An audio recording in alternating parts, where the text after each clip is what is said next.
Hey there, folks. Thanks for joining me again for another scary story. For those of you who are new here, I kindly ask that you please subscribe to the channel for a good night's sleep. That way, you'll never miss out on future horror stories. And for my returning viewers, you know the drill. Leaving a like on this video is a huge help and greatly supports the channel. I also welcome any comments you'd care to leave, whether it's thoughts on the stories or suggestions for future narrations. Your feedback is always valued. Alright, now that the ritual is complete, please make yourselves comfortable, dim the lights, and begin.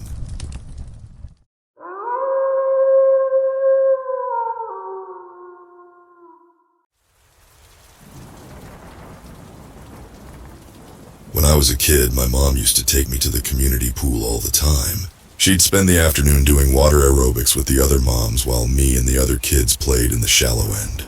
It was a nice place, had plenty of slides, pool noodles, and colorful murals. There was even a little jungle cave area where they had water jets making the water bubble. There were a couple of colored lights and a little speaker playing jungle sounds. Parrots, elephants, tigers. To my 6-year-old mind, that was my favorite place in the world. However, it wasn't constructed very well. Once when I was sitting in there, a piece of the concrete wall came off. A disc-shaped slice of concrete struck me at the base of the skull, knocking me out like an off switch. I have little painful glimpses of memory from being underwater, looking at the blinding green light while my lungs refused to listen. They didn't notice me until the blood came out the other end, thanks to the water jets. I was without air for about 4.5 minutes before they got the water out of my lungs. That's how I lost my sense of taste. Ageusia, they call it. It's the one piece of brain damage that is permanent from that accident. In every other way, I'm fine, but it's strange how much such a small thing can affect you. For example, the last thing I remember tasting was a piece of strawberry mint gum that my mom handed me in the changing room. I still remember it after all these years, and whenever I see something colored, a combination of pink and green, that taste comes to mind. I can still feel different textures, and some textures are better than others, but I can't differentiate sweet from sour or salty. I can also feel spice to a degree. That's not a taste, that just kinda hurts. After the accident, my family couldn't stay. Mom got in a nasty legal battle with the local municipality. We moved from Chatterblines, New England, all the way to the town of Juniper, West Virginia. My dad got a job with sheet metal while my mom worked part-time at a travel agency. The change was devastating to my budding social life. But by the time I got to high school, I was just another face in the crowd. My New England accent was buried deep. High school can be rough for anyone, but for a tasteless kid in the early 2000s, it was downright violent. I wouldn't notice how some asshole dropped dishwasher powder into my food until I got sick during recess. They just watch me shovel it down bite by bite and laugh. I once made the mistake of saying that I loved classic Coke. I just wanted to say something relatable. Turns out I was given a red cup of Dr. Pepper. I couldn't tell them apart, and from that day forward, I was Classic Coke, or CC, a name that had mutated into various slurs over time. I want to tell you about my last year of high school. It was early autumn. We had all been ordered to the indoor pool, where we'd be spending our next 3 PE sessions doing CPR training and swimming exercises. I was banking hard on being allowed to skip it. Not only because I didn't want my classmates to see me in my swim trunks, but because I'm not particularly fond of water. Standing in it or near it makes me hyper-aware of my breathing and my heart starts racing. It's not even a conscious thing, it just happens. Trying to suppress it just highlights it further. I guess you could call it a sort of mild phobia or something psychosomatic. But yeah, no, I wasn't allowed to skip it. My gym teacher, Mr. Bauer, wouldn't even talk about it without a doctor's note. Appealing to his kinder nature wasn't going to get me anywhere, and since I hadn't brought my own swim gear, I had to use loaners. Not only were they too big for me, but they'd been lying in a box for at least a couple of years. How the hell does fabric get that crusty? Our first session was predictably awful. I stepped out in my cherry purple loaner trunks that reached way past my knees. We started out with a couple of CPR exercises on a training dummy. I was selected to go first, since I couldn't taste the plastic anyway. It was a different time. After that, there were swimming exercises. while my classmates finished their exercise in the deep end, as intended. I just couldn't do it. I had to stick to the shallow end, with the kid stuff.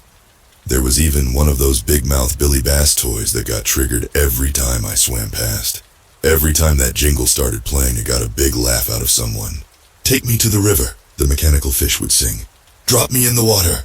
I asked Mr. Bauer to move it, but he just urged me to finish without making such a fuss. The second session was even worse.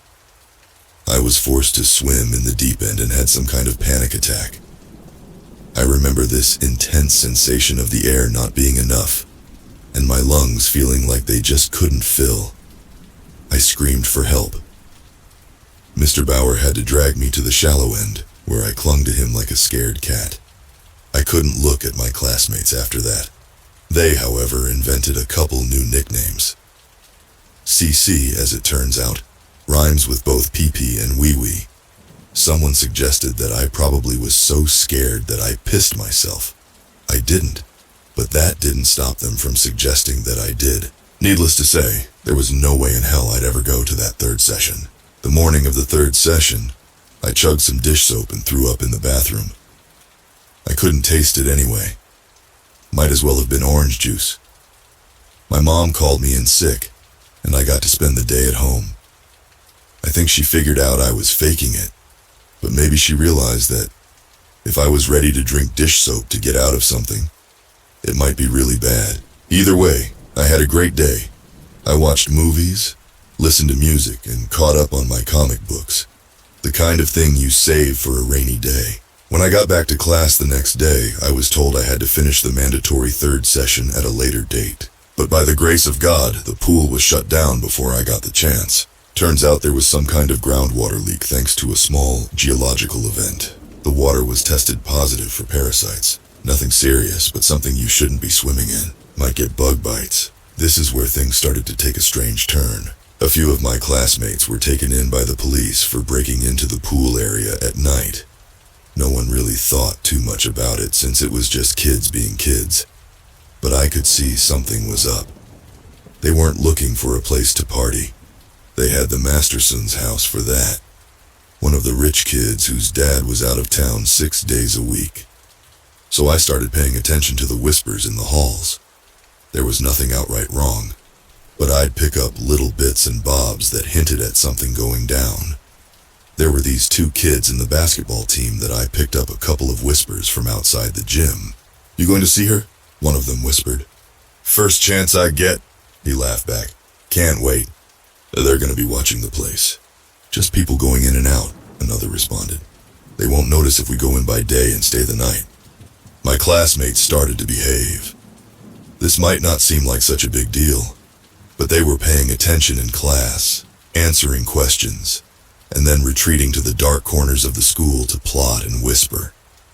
Something was clearly up, but I wasn't in a clique close enough to the action. Still, it had me worried. The most obvious proof of this came to me during a math class. As Miss Levinson walked us through a couple of handy techniques, one of my classmates suddenly stood up. Everyone turned to him. "Is there a problem, Ron?" Miss Levinson asked. "Do you mind?" He just looked at her and raised his hand as if about to ask for permission. Then he made this awful noise and threw up all over the floor. The others looked at him with disgust. But it wasn't disgust about what he'd done. It looked like they'd been offended. I overheard one of the girls from the yearbook club whisper to her friend. "He's out," she said. "She doesn't want him." There were other signs, too. Some of the core cliques were reaching out to new people, even sophomores and freshmen. People were getting invited to hang out, and more of them were being suckered into something I couldn't quite put my finger on. It was related to the pool area.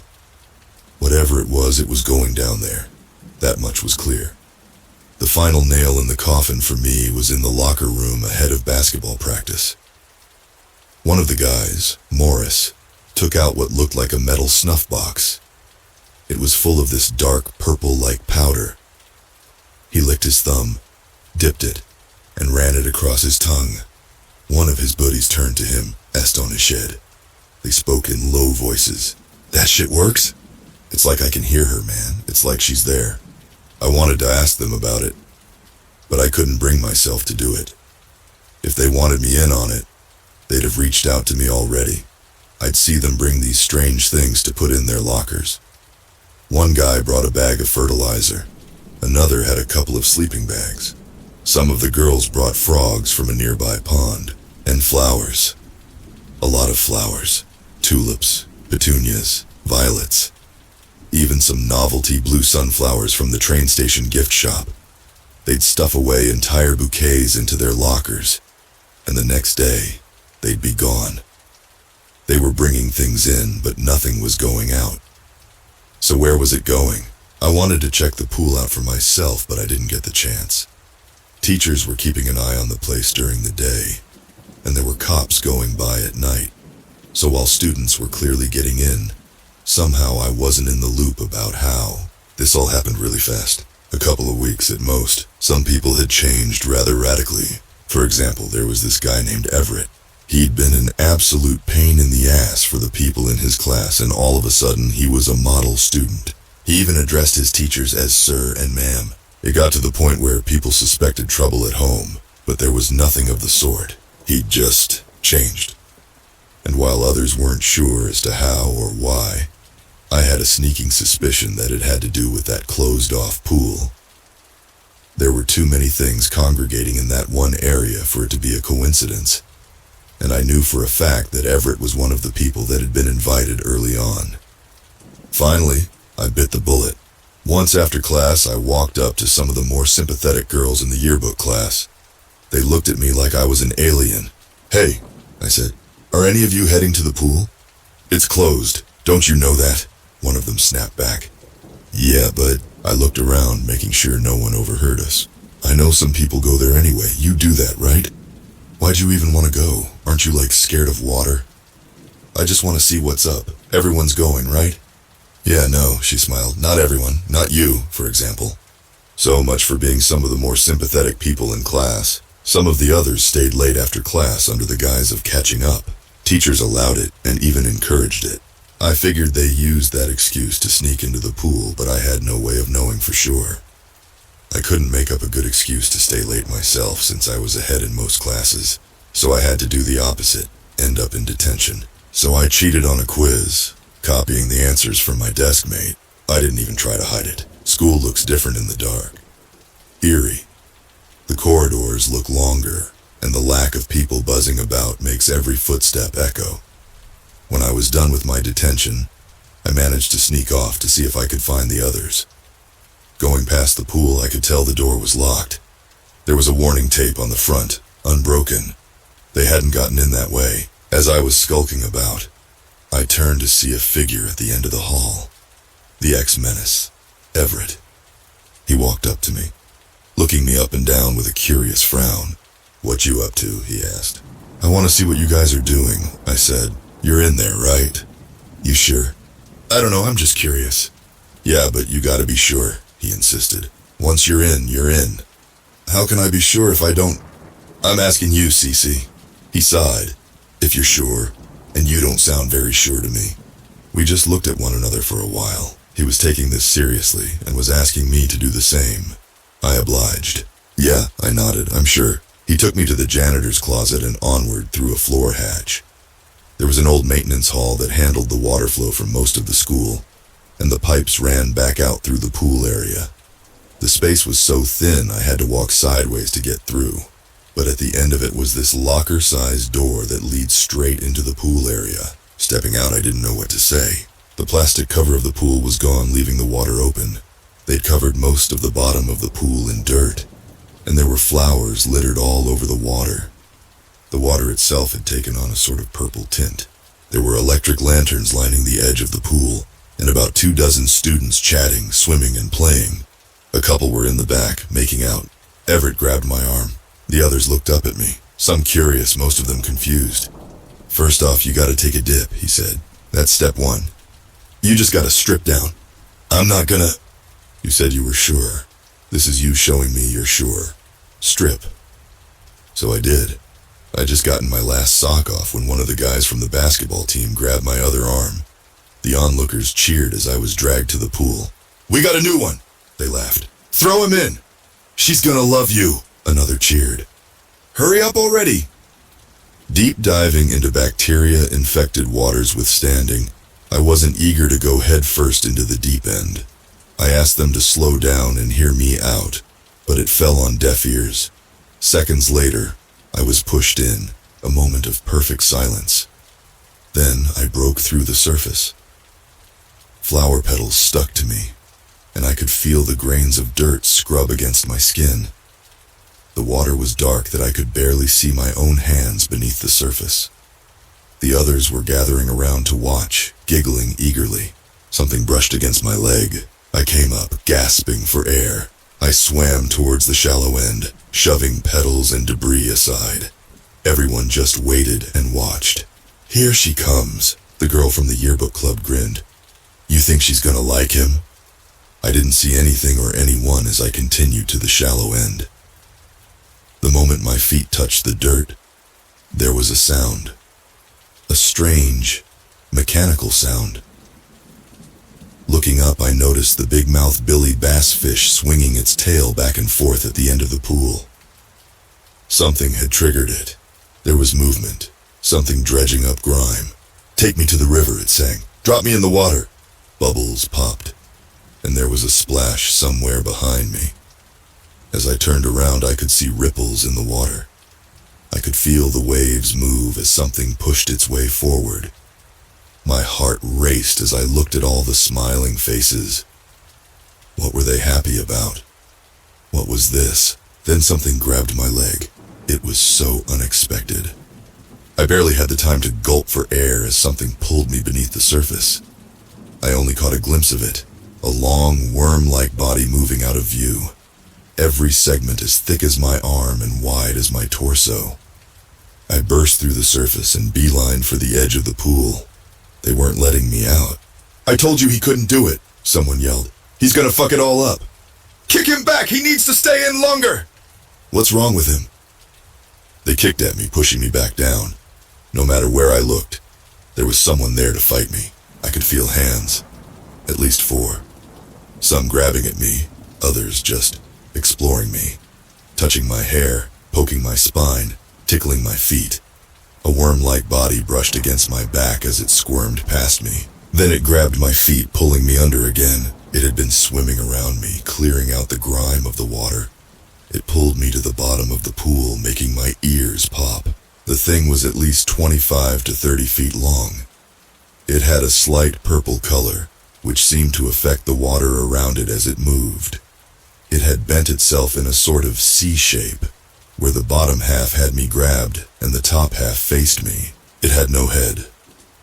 I was staring into an open neck, like the mouth of a lamprey, vibrating beak-like teeth in perfect formation, undulating back and forth with each passing heartbeat. Randomly spaced across its body were these thin, twig-like arms, ending with 3 webbed fingers.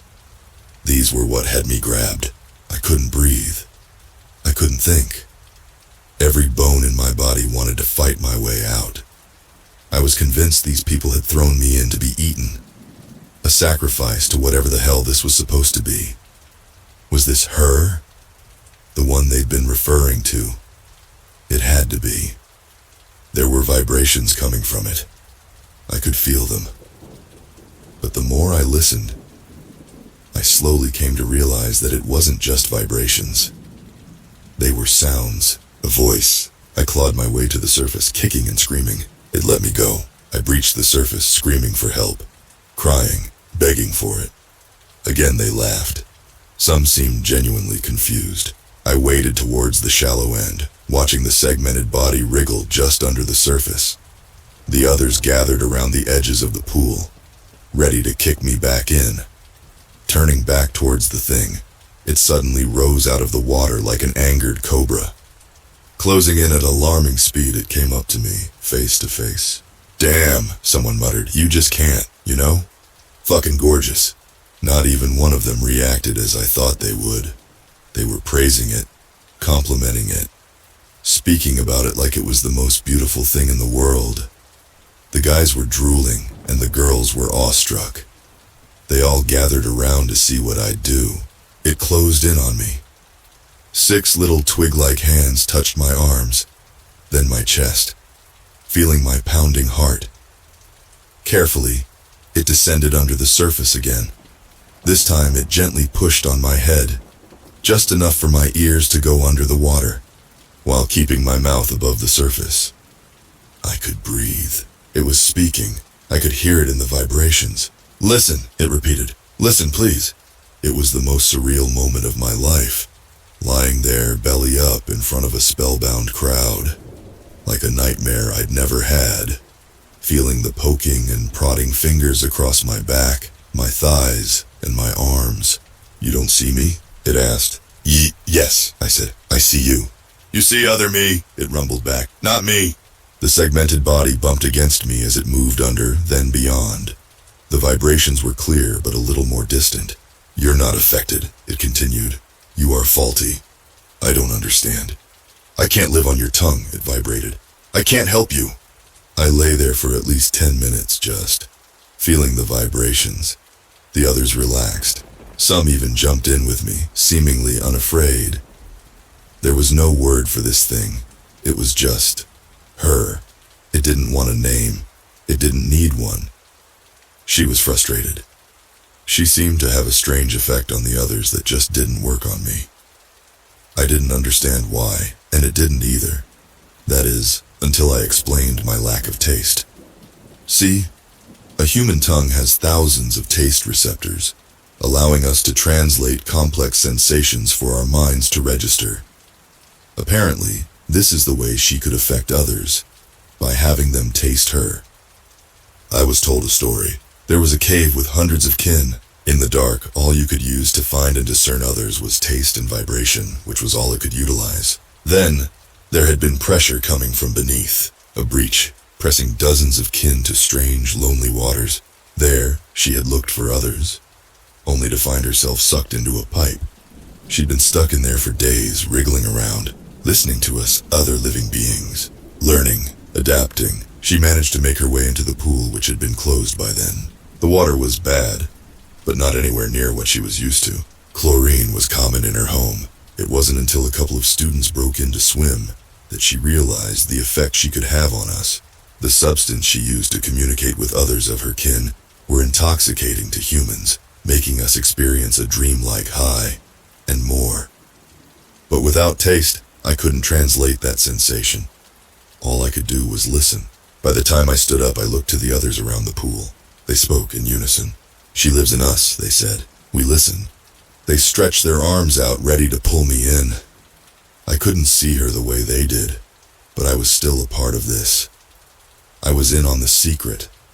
I was in the know with the others. And I'll be honest, it felt amazing. Terrifying, but amazing. For the next couple of weeks, I was a part of it. A government-assigned official came by to check the waters, and a couple of students pushed them in.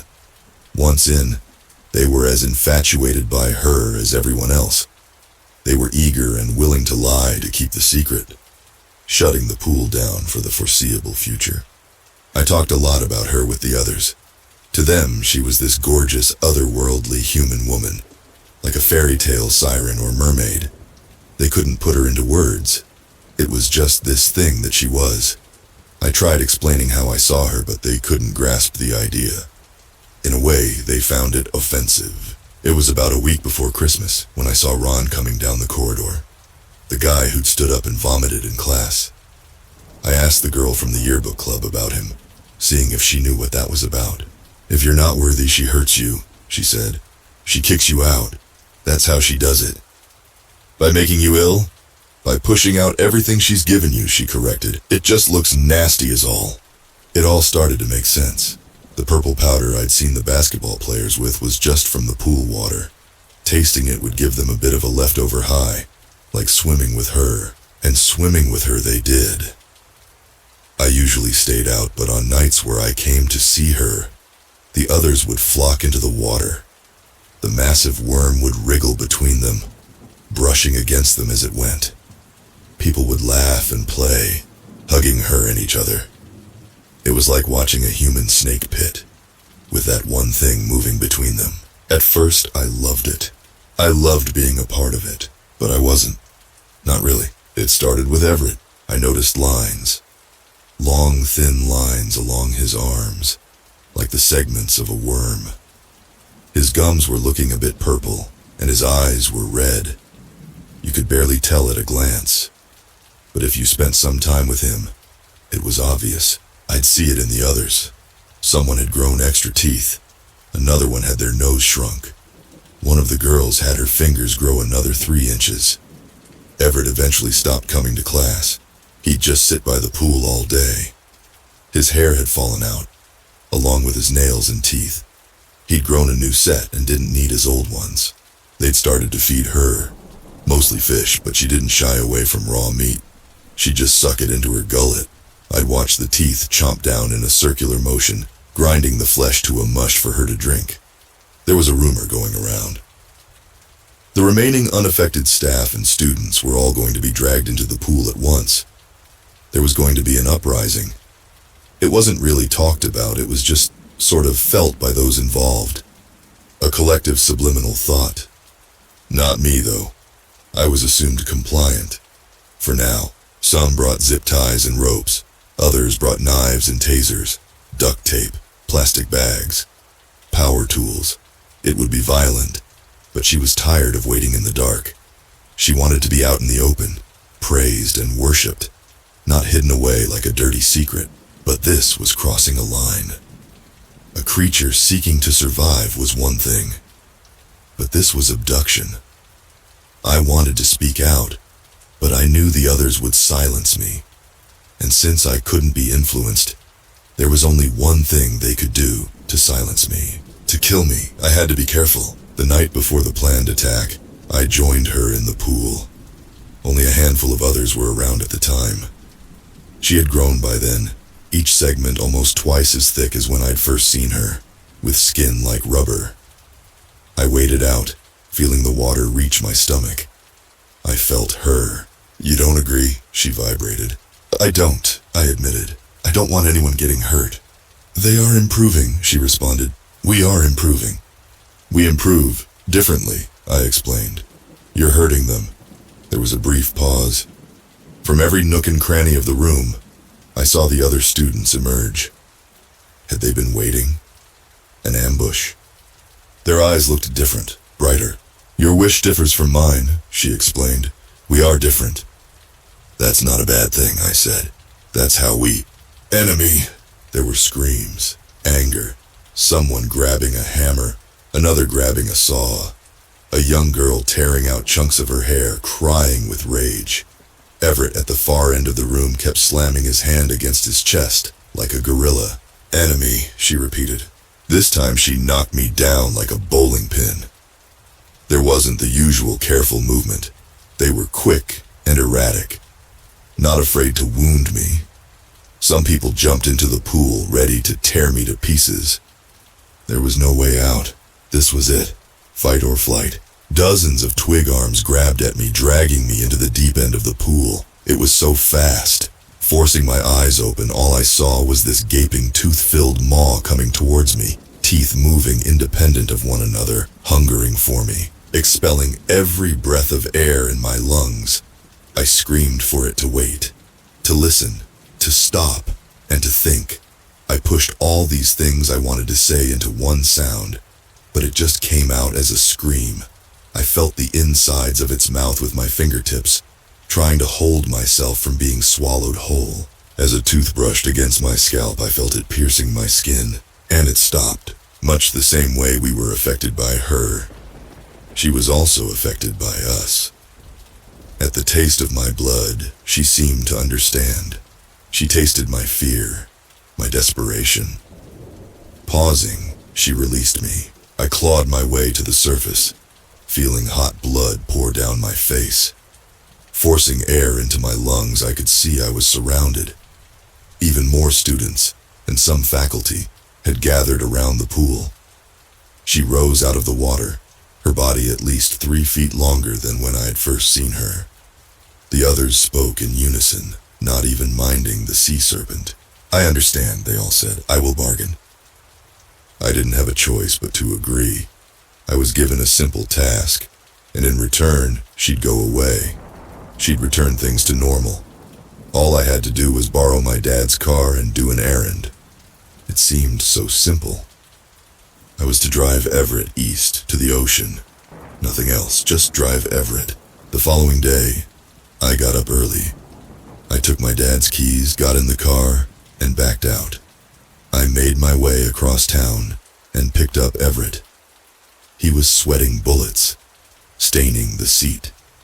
He said nothing and kept his eyes closed. He looked even worse in the morning light. We made our way to Delaware through Sharpsburg and down to Chesapeake Bay by Hallethorpe. Everett didn't say a word. By late afternoon, we stepped out on the cold winter beach. Everett took a moment to sit down. I joined him. Neither of us seemed to know what was going to happen next. He shuddered and whimpered, shaking his head. He was scared, I could tell. Then, as by the snap of a finger, he turned silent. With newfound determination, he turned to me. "I accept," he said. "Our bargain ends."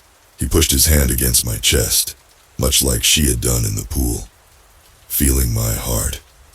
Then he got up, heading straight for the ocean, dropping his clothes along the way. Last thing I saw of Everett was him wading into the ocean, never to be seen again. The segments along his arms were clearer, and his skin had taken on a rubbery texture.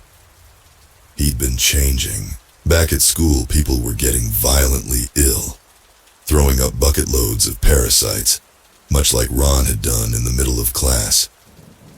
The creature in the pool seemed to have withered and died, leaving only chunks of fossilized flesh behind, resembling nothing but dirt and sandstone, something that easily could have blown in through the damaged pipes. She upheld her part of the bargain, it seemed. I could go on for hours about what happened in the aftermath. For example, the state-sponsored investigation blaming our collective madness on parasites in our drinking water. Something related to a small-scale earthquake in Greenbrier Valley. And just as curious, the massive efforts to quiet down the disappearance of Everett. There wasn't even a police report filed. I was grounded, of course. Stealing my dad's car wasn't a popular decision, especially when I couldn't explain to them why. Years later, I still get news alerts about strange sightings along Chesapeake Bay.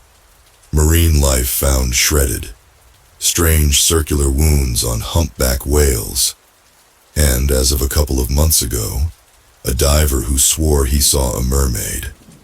There was an interview about it. I'm not going to pretend like I know how they work, or how they live. But I can't help but to believe that I've made a terrible mistake. To what end, I can only imagine. But I'm pretty sure this won't end with Everett. I think it's just beginning.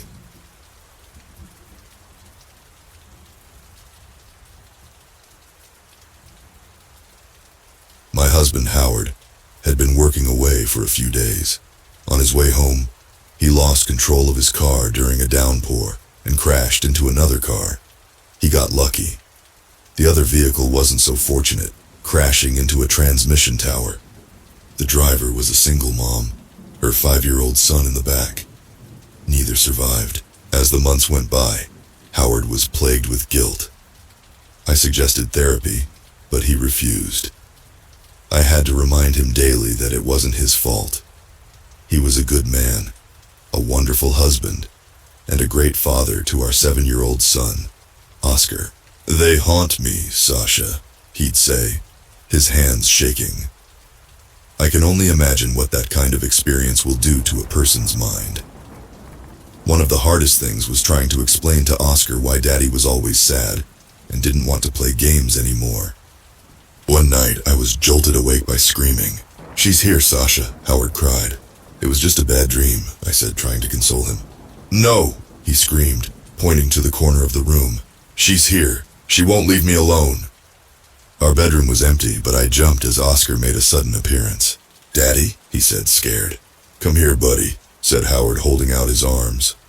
I could feel Howard trembling as he hugged Oscar, his eyes fixed to the corner of the room. A few days later, Howard made a suggestion. "I've been thinking it might be better for the two of you if I stay with my folks for a while. At least until I feel more myself." I felt bad, but it was a relief to hear. I was mentally exhausted, and worried about how his behavior was affecting Oscar too. Howard's parents lived a 2-hour drive away. We made plans to visit on weekends.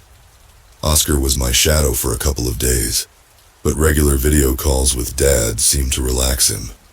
One afternoon, Oscar was playing in his room as I caught up with some shows that we'd put on hold. I heard him laugh cheerfully. I couldn't remember the last time I'd heard him laugh.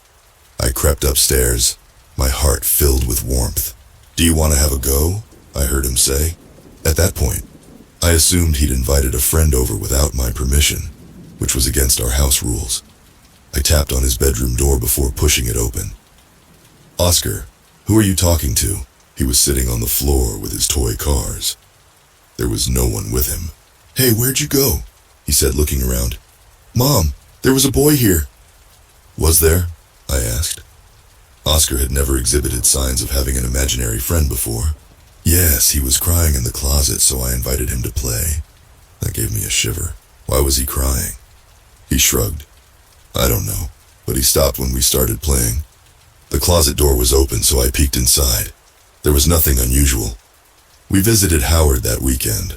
Oscar's grandparents took him out for ice cream, giving my husband and I some alone time. It was the first time we'd made love in months. "Oscar has an imaginary friend," I said as we cuddled. "Really?" he asked. "He said there was a boy in his closet." I chuckled. "They played with his toys together." Howard shifted uncomfortably. "Are you serious?" "I don't think it's anything to worry about. I did a bit of research. It's completely normal for a lot of kids." He let out a long breath. "You're probably right, Sasha. The poor kid's been through a lot. What with having a crazy dad and all." "Don't say that," I said. "He misses you. You seem a lot better, honey." "I have my moments, but I'm getting there. Mom has talked me into seeing a therapist." I squeezed his hand. "I think that would be good for you. We want you back home as soon as possible." "How would you feel about Oscar coming to stay with me next weekend? Give you a little break. You've pretty much been a single parent these past few weeks." "He's such a good boy," I said. "No trouble at all. But he'd love a weekend with Dad." Sure enough, Oscar was excited about spending the whole weekend with Howard. I heard him talking to his new friend about it as they played. But one evening, as I was making dinner, I was startled by several bangs coming from Oscar's bedroom. "Stop it!" I heard him cry. "Oscar!" I yelled, running upstairs. I burst into his bedroom to find him crying on the floor. "What happened?" I asked. "Lucas doesn't want me to go to Dad's." "Lucas, that's your friend's name?" I crouched down and put my arm around him. What was that banging I heard? He held up one of his toy cars. The front of it was mangled, like it had been smashed against something with force. "How did this happen?" "Lucas hit it on the floor," he said, pointing to a spot. There was a mark on the wooden floorboards. It was hard to believe that my 7-year-old son could cause such damage. It was harder to believe that his imaginary friend had done it. "Oscar, if you don't want to stay with Daddy, you don't have to." "I do," he said, but Lucas said Daddy scares him. It felt like something walked over my grave. "Be honest with me, sweetheart. Did Lucas say that? Or is that how you feel?" He started crying. "I want Dad to come home." "Me too," I said, hugging him as I looked around the room. I kissed the top of his head. "Go wash your hands. Dinner's almost ready." Oscar had never done anything like that before. He was having a harder time with the situation than I thought. That night, I searched Google for advice. It appeared that once again, such behaviors were normal in some children. He potentially had repressed anger as a result of Howard leaving us. The following Friday, I helped Oscar pack a weekend bag. "Do you want to take any toys?" I asked. He shook his head. "No, I'll leave them for Lucas." "Oh, is he not going with you?" He said he doesn't want to be near Dad. My heart sank. "Are you sure you want to go, sweetheart?" He nodded. "I can't wait." Howard came to pick Oscar up in the afternoon. It was so cute seeing our little boy run into his arms. "I'll drop him back Sunday," said Howard, giving me a kiss. "Love you, Sasha." "Love you," I smiled. "Have fun, boys." I waved them goodbye, trying not to worry too much. They both needed this. I was hopeful that it would be the catalyst for Howard coming home. In the meantime, I had a free weekend. Since Oscar was born, I hadn't spent a single night away from him. Some girlfriends were coming over for takeout pizza and wine. For the first time in years, I didn't have to be a responsible mom. That evening, I got the inevitable topic of Howard's departure out of the way so I could let my hair down. We drank, danced, and played rummy. I even smoked a few cigarettes. It was just like my college days, albeit with good wine rather than cheap vodka. As the evening wound down, it was just one friend remaining. She called an Uber, then used the upstairs bathroom. "Oscar's definitely not here, right?" she asked when she returned. "Definitely. Why'd you ask?" She chuckled. "I swear I heard a kid crying up there." My blood ran cold. "What?" "It's the wine, Sash. I'm going to regret that tomorrow." I'll admit it took me some time to go upstairs when she left. My heart raced as I pushed Oscar's bedroom door open. There were some toy cars on the floor. I asked myself, had they been left there? Oscar was usually pretty good at keeping his room tidy. The next morning, I cleared the empty wine bottles and pizza boxes with a slight headache. I lit one of my scented candles to mask the hint of tobacco that lingered. When Oscar started preschool, Howard converted our garden shed into a mini workshop. I made and sold scented candles on Etsy. It didn't break the bank, but it covered our streaming subscriptions and kept me sane when daytime boredom struck. After breakfast, I went to the shed to work on more candles. I have an electric-powered melting pot made specifically for wax. I began the process of melting small beads of soy wax, adding a pine-scented oil. I find it very relaxing. After a while, I saw the shape of someone walk past the shed window. "Hello?" I said, looking around the garden. I couldn't see anyone. "Hello?" came a voice from behind, startling me. It was a woman around mid to late 20s. "Can I help you?" I asked. "I was just looking for my son. Have you seen him?" I shook my head. "You're the first person I've seen today. Is he a friend of Oscar's?" "He is." "Sorry. I thought I knew all of his friends' parents. Oscar isn't here at the moment. He's with his dad." "I see," she said, looking disappointed. "If you give me your number, I can call you if he shows up." She shook her head. "I don't have a phone." "Oh, okay. What's your son's name?" "Lucas," she said. I couldn't contain my gasp. "Who are you?" She sighed. "Perhaps I'll come back later." She turned to leave. "Please, ma'am, I'm Sasha. Who are you?" She turned back with a slight smile. "I can see why he fell in love with you." I felt gooseflesh on my arms. "Excuse me?" "I'll come back later," she said, walking away. "No, tell me who you are!" I felt so uncomfortable as I was left alone in the garden heading back to the house. A little later, I drove to the grocery store. I triple-checked that I had locked all doors and windows before leaving, paranoid that the woman would come back. I walked down the aisles on autopilot, my head elsewhere. I couldn't stop thinking about her. There was a part of me that felt like I knew her from somewhere too. That evening, I sat in front of the TV but paid no attention to it. I wanted nothing more than my family back. I didn't want to be alone. As I contemplated calling a friend for company, I heard a noise coming from upstairs. My heart rate increased, but I chose to ignore it. Instead, I called a friend after all. A loud bang came from upstairs, making me freeze. I hung up as voicemail kicked in. "I'm going to call the police!" I called out.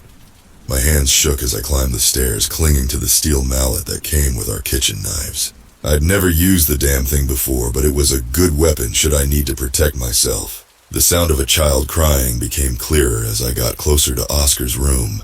I'd never been so scared as I pushed the door open to find a little boy on the floor, sniveling as he pushed toy cars around. I dropped the mallet. "Lucas?" I stuttered. "When is Oscar coming back?" he asked, not looking up. I tried to stay calm. "He'll be home from his dad's tomorrow." "Daddy is a bad man," he said. I took a step closer. "Why do you say that?"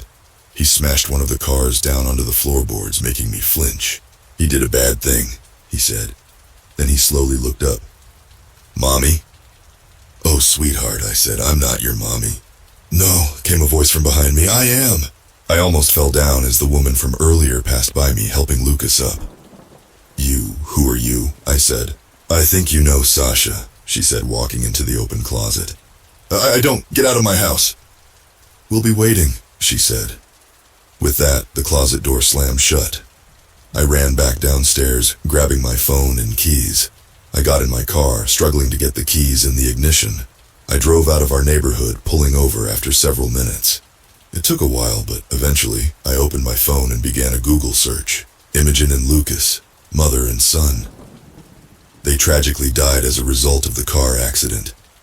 Their faces and names should have stayed with me, but I'd pushed them aside in order to be stronger for my husband. He wasn't losing his mind.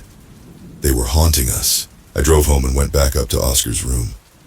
I shivered as the closet door creaked open, Imogen and Lucas waiting. "Why are you here?" I asked, my voice wavering. "I'm sorry for what happened, but it was an accident." Imogen held out her hand. "Come inside." I shook my head. "Please leave my family alone." "Daddy did a bad thing," said Lucas. "He didn't," I yelled. "It wasn't his fault. Leave us alone." I screamed as my body was dragged into the closet by an unseen force, and the door slammed shut behind me. The lighting was low, but I could see the furious expression on Imogen's face as she grabbed my arms. "I'll show you," she said. Then everything went dark. I was in a bar with some young women. We were laughing about something. "He's been checking you out all night," one of them said to me. A handsome man was sitting alone. He smiled as I caught his eye. "I'll get us some more drinks, girls," I said, heading to the bar. I stood next to the man, offering a smile as I waited for service. "I don't usually do this kind of thing," he said, "but can I buy you a drink?" "The thing is," I said, "I'm with the girls, and it's my round." "How about this round's on me?" he said, "in exchange for your number." I laughed. "That's pretty forward." "I'm only in town for a few days, and you're the most beautiful woman I've seen in a long time. I'd kick myself if I didn't try." We made love in a small apartment. No, we fucked like animals. It wasn't until afterwards that I noticed the ring. "You're a bad boy, Howard," I chuckled. He grinned. "You're a hard woman to resist, Imogen." We met whenever he was in town. After some time, I fell pregnant. I didn't tell him. Instead, I became distant. It was a hard decision, but I wanted to keep the baby. I didn't think he'd understand. Months went by, and he surprised me with a visit. I couldn't hide my condition. "Jesus, I have a family," he yelled. "I can't be part of this." "This is exactly why I didn't tell you," I screamed. "Get out!" I had a baby boy, Lucas. I thought it was only fair to let Howard know. Years went by. Howard messaged me out of the blue, saying he wanted to visit. I was hesitant, but agreed. "I really want to be part of his life," he said, as Lucas played with toys. "I'm not stopping you," I said, "but I don't want him getting hurt." We'd see him every few months or so, for a day or two at a time. Lucas didn't understand why Daddy never stayed long. I couldn't explain why. "Howard, you need to tell your wife." "That's not gonna happen." This is confusing for Lucas. It's not fair that you go home to your family, to your other son, and leave him for months at a time. Perhaps she'll be reasonable. He laughed. "You knew what the deal was, Imogen. I'm not about to fuck up my marriage." "Maybe I'll tell her myself then," I said. I screamed as he pushed me against the wall. "Don't threaten me, bitch!" "Daddy," said Lucas, "what are you doing?" "Nothing," said Howard, letting me go. "Just go and play." In the weeks that followed, I thought long and hard about the situation. I decided that one way or another, I was going to let Howard's wife know about Lucas. At that point, I really didn't care about my relationship with him. I started with social media, but couldn't find anything. It wasn't too difficult to find a home address, though. They lived a few hours away. "Lucas, we're going for a drive," I said late one afternoon. I got him strapped in the back of the car as light rain fell. Before leaving, I texted Howard his address, informing him we were en route. My phone blew up with calls and messages, which I ignored. As evening approached, the heavens opened, forcing me to slow down on the highway. I noticed a car behind me driving close, which started flashing its lights and beeping the horn. My phone lit up again. It was Howard. "Pull over!" he screamed over the car speakers. "Stay back!" I yelled. "Pull over!" "Mommy, I'm scared," said Lucas. "Howard, this is dangerous." "Pull over then." I ended the call and put my foot down. Howard caught up and rammed into the back of us, making us both scream out. "Why is Daddy doing this?" Lucas cried. Because he's a bad man. Howard pulled up alongside us and turned sharply into my car. I lost control and hurtled down the bank off the highway. Lucas screamed until we came to an abrupt stop. I focused and saw a metal tower looming over us, red lights blinking in the dark. I could feel rain on my face coming through the smashed windows. Lucas was still and silent. I tried to get free, but my legs were trapped. "Lucas!" I cried. There was no answer. I grabbed my phone. Howard appeared, leaned through the window, and took it from me. "You made me do this," he said, his gloved hands on the sides of my head. I took in a deep breath as I was back in the closet, overwhelmed with emotion. Imogen let go of my arms and I almost collapsed. "You see," she said, "he's not what you think he is." "I'm so sorry," I said, wiping away tears. It was then that I remembered the most important thing in my life. Oscar. I ran from the closet and bedroom, gasping as Imogen appeared in the hallway. "They're coming home," she said. "What?" "Howard is driving home as we speak." I checked my phone. There were several missed calls and an angry voice message from Howard. I could hear Oscar whimpering in the background. "Were you ever going to tell me that Oscar's little friend is called Lucas? You didn't think that was an important thing to mention? Jesus Christ, Sasha. You let me feel like I was going insane. We're coming back. Pack some things because as far as I'm concerned, the house can burn to the ground." "Oh God," I said. "He's got my son. I don't know what to do." Imogen held my hands, her touch cold. "You're a good mom. You'll know what to do." I headed downstairs, my heart palpitating. I must have paced back and forth until I heard a car pull up in the driveway. The front door burst open. "Sasha!" he yelled. I stood in the kitchen. He appeared holding Oscar by the arm. "Come here, sweetheart," I said, holding my arms out to Oscar. "No," said Howard. "Go upstairs and start packing. We're getting out of here." "Mommy," said Oscar, clearly scared. "Howard, please," I said, approaching them. "You're scaring him. You're scaring me." "Are you serious?" Howard snapped. "We're living in a haunted house and I'm scaring you." "Honey, you're not yourself right now. Oscar's friend Lucas. It's just a coincidence. He's not." "Don't fucking gaslight me," he sneered. "Okay," I said. "We'll leave. Let me help him, please." I reached out and put my arms around Oscar. Howard let go of his arm. "Be quick about it," he said. I headed upstairs with Oscar. "Did he hurt you?" I asked. He shook his head. "No." But he was yelling. He said that Lucas and his mommy are ghosts that want to kill us. I hugged him. "Oscar, Dad has some issues right now. I promise that Lucas and his mommy are good. They don't want to hurt us, okay?" We went to his room. "Can I bring some toys too?" he asked. "Before we start packing, I need to talk to Daddy alone. I want you to stay up here with Lucas." "But, sweetheart, listen to me. Don't leave this room until I come back. Do you understand?" He nodded. "Yes, Mommy." I closed the bedroom door as I left, listening for a moment until I heard him talking to Lucas. "Please look after my son," I said as I headed back downstairs. "Where's Oscar?" said Howard. "I wanted to talk to you alone," I said. I didn't want to say anything that would scare him. "We don't have time for this," he said. "Pack your shit because we're leaving." He motioned for the stairs. "I believe you," I said. He froze. "What?" "I saw her." "Who?" "Imogen." He covered his mouth with his hand. "Oh my God." "She was in there, just before you came home." I pointed to the downstairs bathroom. Howard slowly turned his head towards the door. "Ray, really?"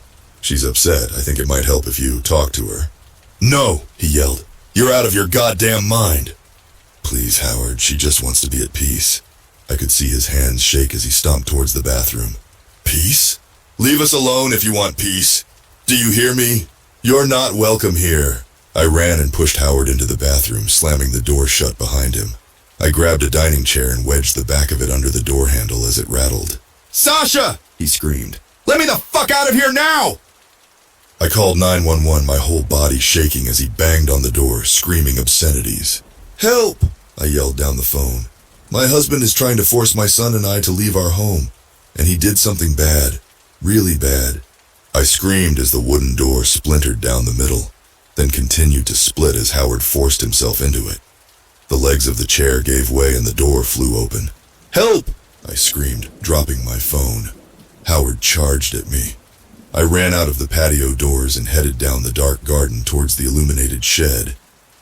He grabbed my hair from behind. I turned and kneed him between the legs, making him groan and stumble back. I continued running to the shed and locked the door behind me, out of breath. The first thing I noticed was the intense smell of pine and the heat. It got warm in the shed due to the melting pot, but it was considerably warm. I realized that I hadn't switched it off after using it earlier in the day, having been distracted by Imogen's garden visit. The pot was filled with liquid wax. The warning light was blinking and it was making some strange noises. The shed window shattered, a large rock hitting the floor. Howard was practically foaming at the mouth as he clambered through it. I was backed against the door, trying to get it open again. "Please, Howard," I cried. "Don't even think about haunting me, bitch," he sneered. The wind was knocked out of me as the door opened and I fell onto my back. I looked up to see Howard's shocked expression as a hand gripped his shoulder from behind. "No, wait," he yelled, before Imogen pushed his head into the pot of wax. His arms flailed around as he made gargled sounds. She turned to look at me, then the door slammed shut. I don't know how long I was there for, it's all a bit of a blur. But it was until I no longer heard Howard's struggles and the sound of sirens got closer to the house.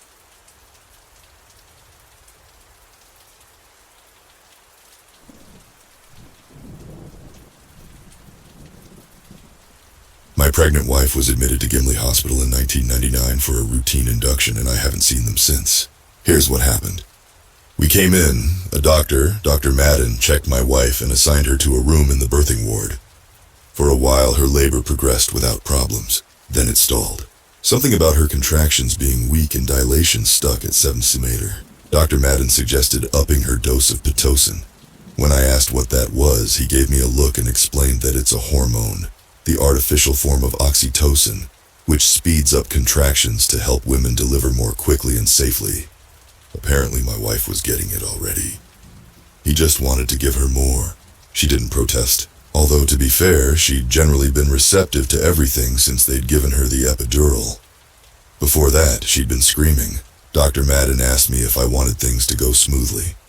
And when I said yes, he punched something into the computer in the room. The one monitoring my wife's vitals and playing the constant, hypnotic, swoosh swoosh sound of my baby's heartbeat, and left. But before the door shut, I heard him tell someone in the hall to go down and extract more of the hormone. I was tired, so part of me figured I might be hearing nonsense. But I couldn't understand why they'd be extracting anything, so I pressed my ear against the door and heard someone else, a nurse I presumed, say, "Depleted the current source. Do you want me to remove another tile?" I knew I hadn't heard that incorrectly, so with one last glance at my wife, peaceful, beautiful, I stepped into the hall myself. Instantly, Dr. Madden's eyes widened and he asked, "Mr. Crane, may I help you with something?" As the person he'd been speaking with turned and walked away, she didn't look like a nurse. I told Dr. Madden I only wanted to stretch my legs and continued in the same direction as the disappearing non-nurse. When I was out of Dr. Madden's sight, I sped up and managed to catch a glimpse of the woman I was following just as she stepped into an operating room. After a slight hesitation, I followed. The room was empty, and the woman crossed it to another one, and another after that, before finally entering a hallway, which ended on a set of dark doors behind which, once she'd pushed them open, was a stairway leading down. She didn't appear to have noticed me following her, so after waiting for half a minute, I went down the stairs too. Immediately, I felt like I was in a place I didn't belong, witnessing something I shouldn't be. The walls, which had started as bare concrete, soon became carved out of rock, and the lights became further spaced apart, creating longer and longer stretches of darkness between islands of light. A few times I nearly tripped and fell, catching myself at the last moment. I knew I was making a lot of noise, but I didn't care. I had even stopped paying attention to the woman I'd been following, distracted by the realization that as I'd begun to sweat, the tunnel itself sweated too. Liquid, I hesitate to call it water, which seemed as if excreted by the walls themselves, reflected the infrequent lighting unnaturally, and gathered, dripped, making the stairs slippery. causing my shoes to slide over them. Eventually, the stairs ended, and I found myself in a large room, which had also been carved out of rock, and whose floor was a pattern of hundreds of alternating black and white tiles. Some of them had been removed. The woman was kneeling and using a crowbar to force off one of the tiles that was still in place. Her efforts echoed throughout the room. I was maybe 15 steps away from her when she managed to dislodge the tile, revealing beneath it a deep, writhing darkness that looked as if space itself had turned into reptilian skin. I managed to call out to her. I awoke with a throbbing head lying in a hospital bed, and Dr. Madden's face smiling at me. "Mr. Crane," he said, as I blinked him into focus. "I am so very glad to see you awake again. You appear to have taken quite the fall, ending with a nasty blow to the head." "Where's my wife?" I asked him. "In the birthing room," he assured me. "And don't worry, you haven't slept through the big moment. Is she okay?" He seemed taken aback. "Of course, in fact, she's doing very well, and her labor is progressing splendidly after her new dosage of Pitocin." I leapt out of bed, or tried to. I was restrained. "For your protection," Dr. Madden said, explaining that because of my head injury, I could be concussed, confused, or unstable, leaving it ambiguous whether he meant physically or mentally. I ordered him to release me. "Very well," he said, and motioned toward a part of the room I could not see, and from whose unsighted dark corner the women I'd been following emerged, carrying a syringe filled with the same black substance I had seen below the dislodged tile. "No," I protested. "Not that, I don't want that." "No need to be hysterical," said Dr. Madden, taking the syringe. "There's no reason for us to give you Pitocin." Then, much to my surprise, he undid my restraints and allowed me to run out of the room. I was in an unknown part of the hospital. I tried to catch my bearings. I tried to find a sign, anything to help me navigate and return to my wife. But there was nothing. The walls were bare. What's more, in whatever direction I tried to run, the hospital itself seemed to fade out of materiality, its transparency falling enough to reveal, behind the walls, a starscape. I was hyperventilating. I was in a wheelchair, rushed into an operating room, the same one I'd passed through earlier.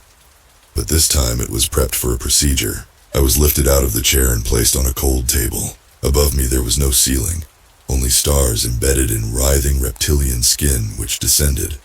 And when I shut my eyes in terror, instead of darkness, it was my wife's hospital room I saw, and Dr. Madden standing beside her. And my wife was giving birth, but as she did, her skin darkened and thickened, and she became unhuman, and the baby, crowning, was something else entirely, something horrible, something alien. I barely evaded the 18-wheeler which roared past, honking. I was crawling along the dry, unpaved shoulder of a highway. Sutures ran down both sides of my face. My head was shaved. I hadn't had sutures. I had had hair. When I looked around and saw the empty field before me, I remembered that there'd been a hospital here. Gimli Hospital, where my pregnant wife had been admitted for a routine induction in 1999. I stepped into the middle of the highway, stopped a car, and asked what day it was. "February 29th, 2024, the petrified driver told me. 25 years. "What about the hospital?" I asked. "What hospital?" she said. "There was no hospital here and never was." Later, when I had regained more of my senses, I did research and discovered that indeed there'd been no hospital there. As for my wife, I learned from my grieving in-laws that she had died in a car accident in 1999. She'd been pregnant. I had been in the accident too, and survived. But ever since I had suffered bouts of delirium and entered into confused states in which I talked endlessly about Gimli Hospital and other insanities. Perhaps I would have believed them if not for one thing. Several weeks ago, I came across an online story written by someone trapped inside a hospital. You can't imagine how my mind convulsed when I read that this was Gimli Hospital, a hospital whose words exist only if you believe in it. Since then, I have found several more references to Gimli Hospital and disappearing hospitals more broadly. Writing this is my attempt to force my mind to remember. Maybe if I remember, the rooms, the layout, the smells, the sounds, I can make the place manifest again. Maybe my wife is still there, still giving birth. Maybe not. Maybe she was abducted. We were both abducted. There may be aliens here on Earth already buried underneath, living and using us to breed. If only I could find more evidence. If I could get my hands on that black substance and send it to a lab for analysis, then they'd confirm it wasn't of this world at all. I don't believe my wife had been cheating on me, as my mother-in-law once told me. I believe that the night sky is descending slowly, imperceptibly. Sometimes I have nightmares that I'm driving, my wife beside me, and suddenly I turn the steering wheel and the impact of the 18-wheeler wrecks my sleep. And I find myself awake, once more following a woman I don't know down empty hallways and through operating rooms, downstairs into the place with the alternating black and white tiles, and the horror stuff beneath.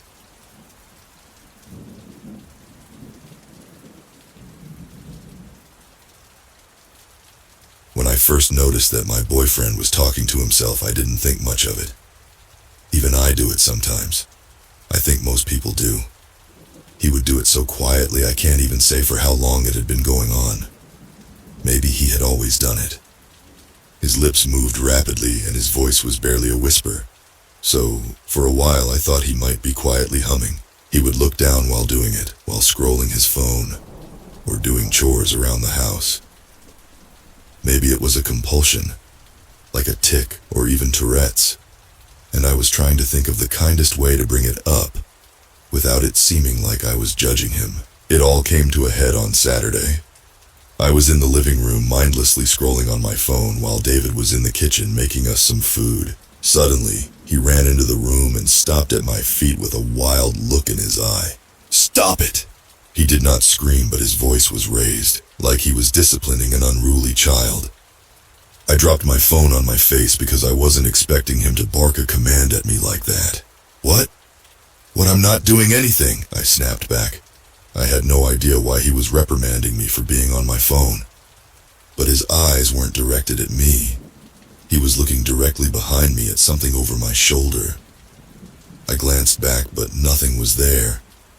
I kept looking between my boyfriend and the empty space behind me, trying to make sense of what was happening. He blinked rapidly and looked down at me. He seemed agitated. "I'm sorry." He shook his head and rubbed his temples. "I thought I saw something behind you," he answered slowly, still shaking his head. I sat up and snapped at him. "And what was it?" "There's nothing there. You scared me running in here like that," I admonished him. He kept shaking his head and backed away into the kitchen. I went back to scrolling on my phone, but I kept shooting glances at David and back behind me. It had spooked me. For the rest of the morning, his whole mood seemed off. He was jumpy, and he kept fidgeting with his hands, something he only does when he's upset. As noon rolled around, I suggested getting out of the apartment and getting lunch somewhere. David quickly agreed. Getting out of the house did us both good. It seemed to calm him down, and I was getting cabin fever being stuck inside for so long. Walking back to the apartment, we were holding hands, and I was leaning into him. "So, are you okay? You seem so jumpy this morning. Do you think you saw a shadow or something?" I asked, trying to keep everything light. He looked at me cautiously, as if he was weighing what he was about to say. "I think you're right. I think I saw a shadow or something. Or maybe I was still dreaming." He smiled, but the smile did not reach his eyes. I decided to drop it. I honestly thought he was embarrassed. He had gotten scared over nothing and was worried about my reaction. That night I woke up to the sound of David talking. He was whispering, but the gentle drone of his voice had woken me up. I lay there listening. I had no intention of getting up or saying anything to him while I was still half awake. Once he stopped mumbling to himself, I would go back to sleep. During the day I could never make out what he was saying, but tonight I could hear him clearly, even though it was just above a whisper. "I'm not going to do that to her, and you're not allowed to touch her either. You promised me. You promised me that this time would be different." His whispers were harsh and insistent. I almost said something. At this point, I thought he might not even be awake. Maybe he was talking in his sleep. That's when I heard a voice answering him. It was distinct and separate. My heart started pounding, even as I tried to rationalize what I was hearing. This new voice, lower and softer than David's, wasn't like anything I had heard before. I couldn't make out the words, just the tone of it as it spoke. I couldn't tell if it was male or female, but it sounded angry. David shifted in the bed and reached over to touch my back. I didn't move, just lay there still pretending to be asleep. "You're wrong, she's still sleeping. She can't hear anything we're saying," David rasped at the voice. The voice answered back. I still couldn't make out the words, but it sounded both insistent and scathing. "Whatever. I'm done for tonight. I'm exhausted. You can talk to me tomorrow when I wake up," he hissed, and he lay back down beside me. All was silent in the bedroom. Minutes passed and David's breathing slowed, and he started to lightly snore. He was asleep, but I couldn't join him. I felt my pounding heart just now settling down into a steady rhythm. I wanted to push myself off the bed and inspect the bedroom, but I didn't. I just lay there too afraid to get up and see what else might be in the room with us. Eventually I did fall asleep, though it was more like passing out than actual sleep. When my eyes opened, I saw the morning light streaming into the bedroom from the window. I pushed myself up into a sitting position and looked around the room. There was nothing strange in the room with me, just a pile of dirty laundry that was begging to be done. I rubbed my eyes, feeling a headache starting behind them. In the light of day, I could convince myself that I had just dreamed everything or hallucinated. Just then, David popped his head into the room and gave me a huge smile. "You slept in super late. Are you just that tired?" he asked, walking into the room and sitting down next to me. He had a cup of coffee in his hand and passed it to me. I took it gently and sipped. The warmth from the liquid was lifting my spirits. "I didn't sleep well last night. I think I was having a nightmare," I explained, sipping at the coffee. David furrowed his brow and rubbed my back. "Poor thing. You never have nightmares. Do you want to tell me what it was about?" he asked, still rubbing my back. I shrugged and kept sipping my coffee, wondering if I should confront him about last night or play it off as some kind of waking nightmare. "No, it's fading now. I can't even remember what it was about." I stood up as I spoke. I was getting hungry, and I hoped that David had saved me some breakfast. He hadn't, but that's just because he hadn't made anything yet. He had been waiting for me to wake up before he started on making something. I volunteered to make us some food, mostly because I was craving waffles and David sucks at making them. I started searching through the cabinets and fridge for what I needed. As I was busying myself with breakfast, I glanced up and saw David staring fixedly at the corner of the living room. His lips were moving rapidly, and I knew that he was talking to himself again. I looked away. It was too early for this. I was hungry, and I needed some more coffee in me before I could deal with any kind of crazy this morning. As soon as I poured out the flour and milk, David appeared beside me, causing me to jump a little. I snapped at him because he scared me. "Jesus, David, you really gotta stop sneaking up on me like that," I hissed. I was already irritated from lack of sleep, and now he had to startle me too. "I'm sorry," he whispered, his eyes darting from me and back to the living room. "But I thought we could go out to brunch instead." I shook my head. I already poured out the milk and flour. I don't want it to go to waste. He licked his lips before speaking again. "Please, it'll be my treat. I just can't be in the apartment right now." He looked upset as he spoke to me. I set aside the poor half-finished waffle mix and sighed. "Okay, let's go out and get some brunch. I could use a cappuccino and a mimosa anyway," I agreed. David kept hovering over me as I got dressed as quickly as I could. I didn't have time to brush my teeth before he rushed me out the door. He practically shoved me out into the hallway. Usually I'm all for a brunch date, but he was acting so erratic, and I was bouncing between being irritated and concerned. As we sat and ate our breakfast, I decided I needed to bring everything up. Something was worrying him, and the more I thought about the last night, the more this pit of worry was forming in my stomach. I think I just wanted him to tell me that everything was all right. that I had dreamed everything. And this was something normal. I was blowing out of proportion. Last night I woke for a little while. I thought I heard you talking to someone. I tried to say it as nonchalantly as I could. David coughed on his eggs Benedict and gave me a horrified expression. What are you talking about? I wasn't talking to anyone last night. He looked at me wide-eyed. He was a terrible liar. Babe, it's okay.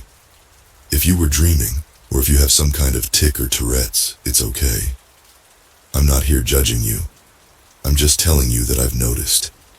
And I think I was dreaming through part of it anyway, 'cause I thought I heard something answering you back. I reached out trying to hold his hand, but he snatched it away.